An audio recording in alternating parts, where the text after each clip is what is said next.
Vietnam Veterans Returning Home by Jacob Devlin for IMD.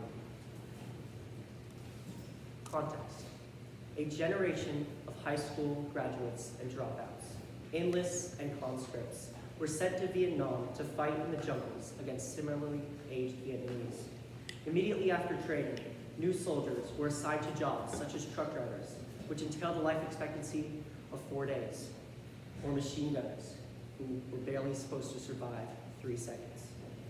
These figures were delineated by Marine Sergeant Thomas Hodge and Army Corporal John Abbott II, both of whom fought in Vietnam.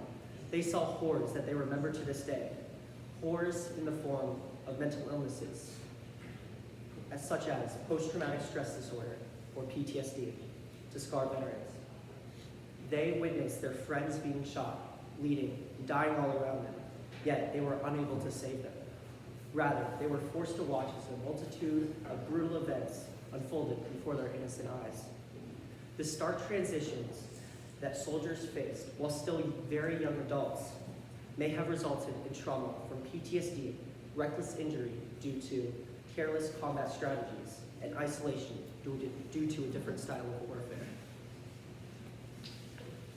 Memories and experiences from the Vietnam War are far more horrifying and complex than memories of the other wars fought in the 20th century, particularly because the American public was especially unsure of the war.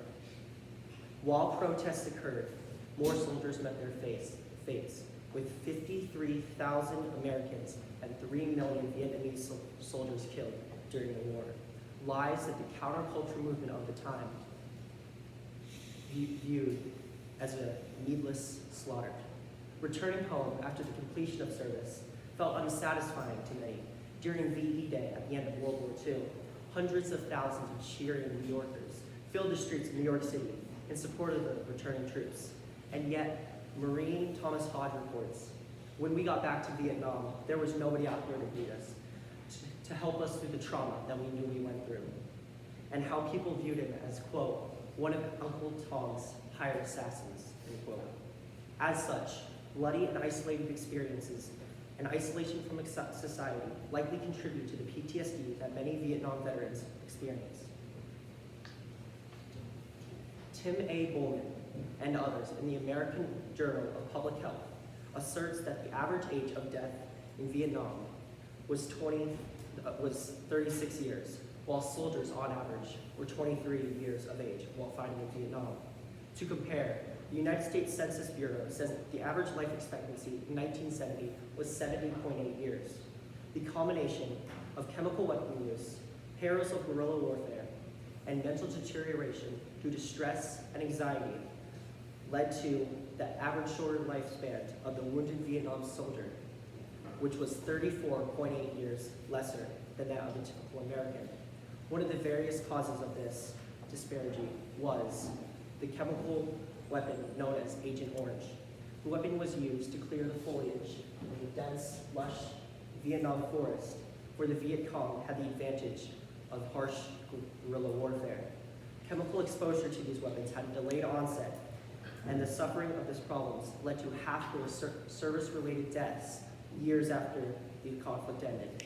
Vietnam veterans uniquely suffer from these problems due to the unique nature of the warfare in the hot jungle environment. And also, this was the last war to use Agent Orange and similar chemical weapon. PTSD, also known as shell shock, soldier's heart, and irritable heart, has been present in warfare long before modern times. Vietnam was certainly not the first conflict that caused PTSD to manifest in soldiers, but inevitably will not be the last. However, it was especially a worrying of the number of Vietnam veterans who found that the PTSD was too unbearable and found the need to commit suicide. Of the 110,779 men who were diagnosed with PTSD by the VA, an estimated 5.4% committed suicide, the highest of any disease. However, according to the U.S. Department of Veterans Affairs and Brianna N. Menford and her colleagues, the number 5.4 has two problems. First, it only accounts for veterans committed suicide 10 years after the war, and the fact that 65% of veterans do not attend the VA services, quote, for a wide range of reasons, for example, excessive wait times and difficulty navigating services, end quote. This makes the reporting of the number of people with PTSD and suicidal tendencies from the VA overall extremely inaccurate. With that said, we should learn from those mistakes and fix the problem, this tragic problem, for future veterans. No veteran should feel that need to act on suicidal thoughts, let alone have them in their daily lives. Therapy and social groups, such as the VFW and American Legion, can be extremely helpful in the fight against isolation, and specifically the phrase, "No one knows what I went through." Despite this, others would argue that veterans are taught to adapt to new events, and as such, they should simply utilize their training techniques and experience in military jobs to connect with return to society.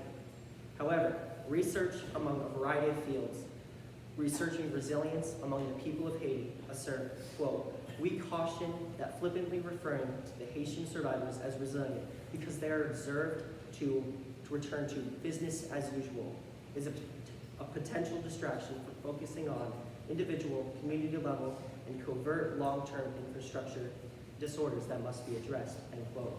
Just as the people of Haiti may not respond well to continuous trauma, soldiers with PTSD return home to insufficient health care and can feel isolated from their communities. Using this sort of thinking is dangerous because it insinuates that veterans are just able to tough it out, while in reality, veterans are likely to commit suicide 1.5 times more likely than civilians, according to the American Addiction Center. Americans may not agree with the political reasoning for the war, but they do agree that veterans should be cared for with the utmost respect. A considerable way to show our respect for veterans of all wars is to support legislation that reforms the VA to include more benefits for veterans and to streamline services.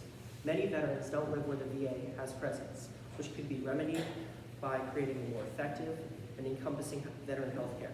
However, the issue is also seeing veterans as one of Uncle Tom's hired assassins, as indicated by Thomas Honda's account.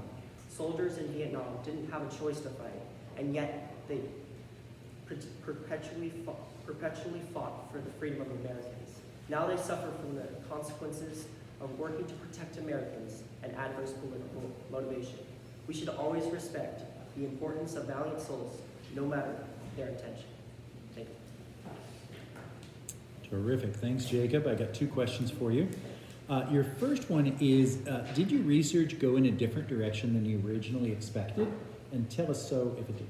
Absolutely. So I was originally expecting my argument to go in the drugs and the prison sentences and, well, of course, suicide. So those were my main 3 at the beginning. And throughout my research, I realized that the drugs and the prison times don't have a substantial enough evidence. So I did find enough evidence for suicide, but I wanted to have something that did not have like marginal. I wanted to see something that was large enough to actually present. Okay, terrific. And then as a follow-up question, what are your implications of your findings to the broader community? Like, how do you think we apply your conclusion to the world? Well, I believe that veterans have dignity, and they should have dignity, that everyone should have the same dignity. So, for example, this man who was interviewed by the Library of Congress stated that he put on his Vietnam hat, and everyone respected him. The second he took it off, he was just another second-class citizen. So why is there such a difference? Why is there that hanging for, he doesn't stand in the front, he can't trust the people behind him because he knows that nobody has his back like they did in Vietnam. So we need to respect veterans and what they've gone through, especially if they have PTSD, and even if they don't, we want them to succeed. Terrific.